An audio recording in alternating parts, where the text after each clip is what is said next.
to talk about some tips to help you communicate with your own animals on a deeper level. So people always ask me, is this something, is animal communication or communicating with my animal through telepathy something that I can do? And I'm here to tell you that everybody can do this. This is an ability that we're all born with. We all have a telepathic muscle in there. It's just a matter of accessing it and learning how it works. So the more you use it, the stronger it will become. So I'm going to give you some tips today to get you started in communicating with your own animals on a deeper level so that you can actually hear them. You can sense things that they want you to know. Most of us rely on watching our animal and seeing what they do physically or vocally, and then we assume or guess what it is that they need. And while this is a great way of communicating, there is also that telepathic communication, which is a very efficient way to communicate. So I can ask an animal a question and I can get from them pictures, feelings, thoughts, emotions. It's like a movie playing in my head that I interpret. And over time, the more you use this ability, the stronger it will become.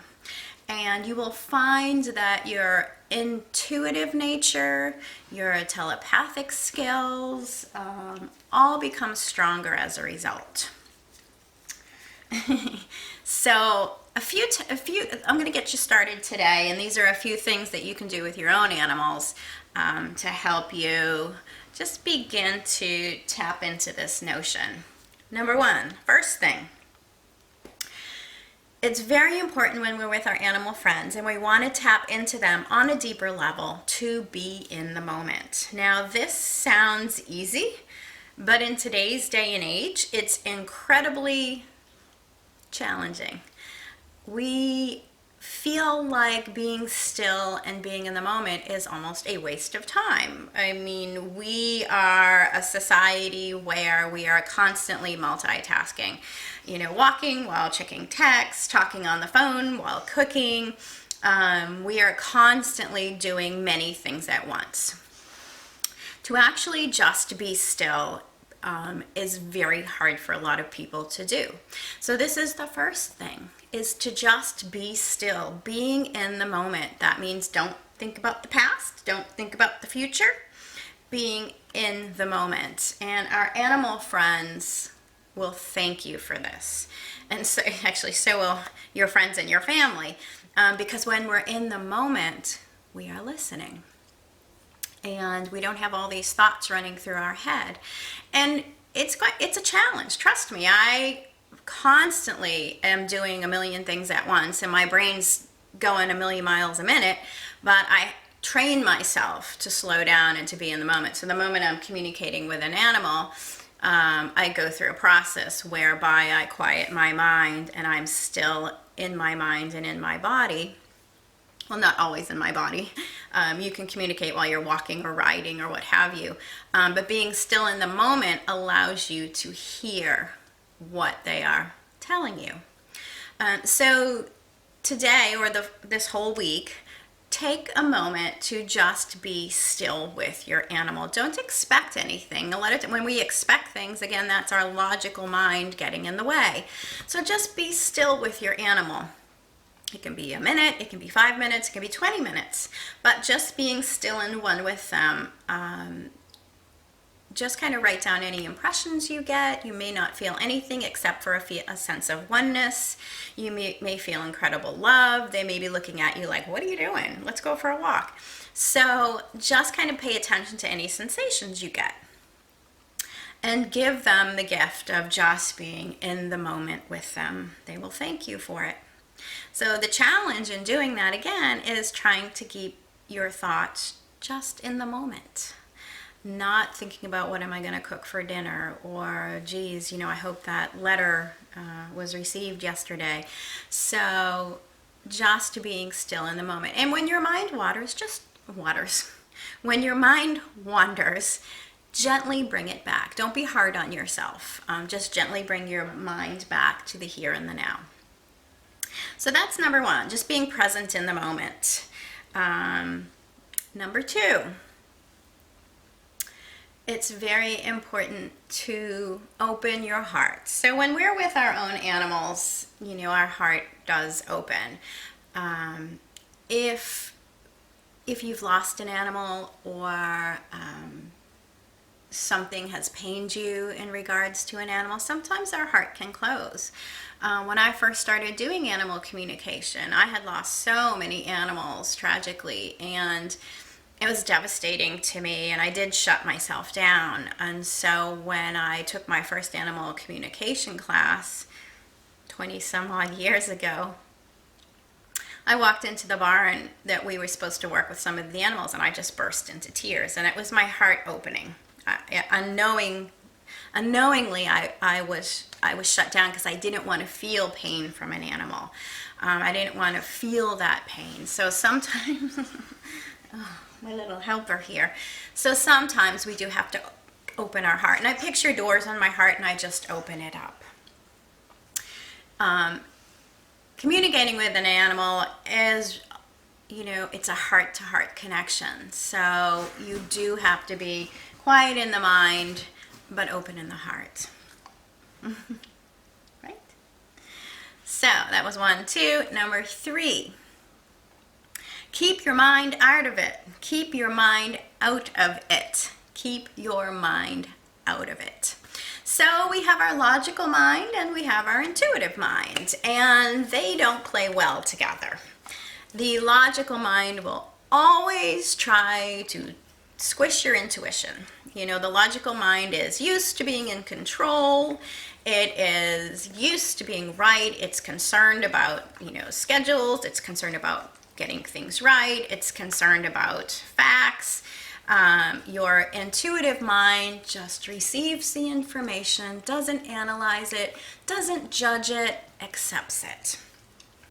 And when we communicate telepathically, it's an instantaneous transfer of energy. It's a very efficient way to communicate. Thank you. Oh, thank you. You cleaning me? Our logical mind, I do an exercise with my students. Okay, stop. Ay, she's my little helper. I do an exercise with my students when I teach animal communication, where we do a color exercise, and somebody has to send information and somebody receives it. And it really is an exercise in helping people understand how our logical mind constantly tries to sabotage our intuition, because it's that little voice in your head that says, no, you're making it up. Oh, no, it can't be that. People are going to think you're crazy. So the logical mind constantly will be chattering as your intuition is picking up information. So it's just important to recognize that. So when you're doing these exercises, leave your logical mind out of it. How do you do that? That's the challenge. And your logical mind will always try to interfere and to negate your intuition or your telepathic muscle. So the most important thing is, when that logical mind does come in and try to tell you you're crazy, or you're making it up, or this is stupid, to just, don't pay it any attention. So just, still concentrate on your intuition, that telepathic muscle, and what you are receiving, because your logical mind will try to squish it. If you think of it this way, think of the information like a garden hose. So I am connecting my hose to my friend here. Look in the camera. And we're communicating. So think of the energy we're communicating back and forth, like kind of the water coming through the hose. The minute I start to doubt what I think I'm getting from my animal friend, I put a kink in that hose. And maybe a teeny bit will come through, but the more I start to doubt it, and the more that I allow that logical mind to take control, the bigger the kink, and then the less flow of information or water.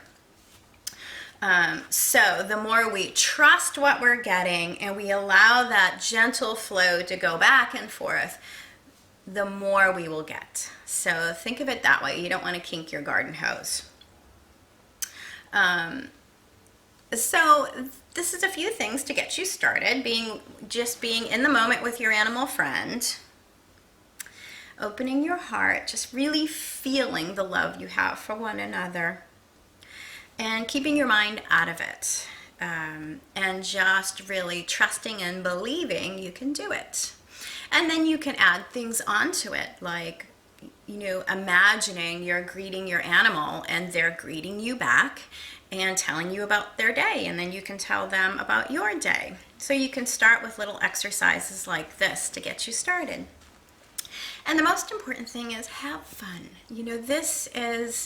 Animal communication is amazing, and I think I've told you before, it absolutely changed my life. And the things that the animals tell me constantly blow my mind. The things that they know about their people, the things that they tell me, even from the other side, it's amazing. It never ceases to amaze me. They are such beautiful, advanced souls, and they have so much to share, and they have such a scope of love for us.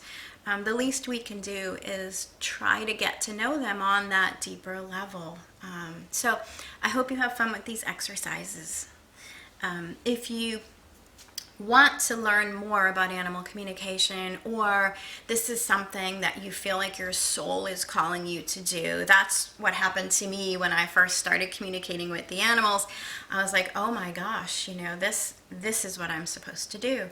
I do teach an online class. I will put the link below if you're interested. You can preview it and preview some of the lesson plans, but it goes through all aspects of animal communication to give you a really solid foundation.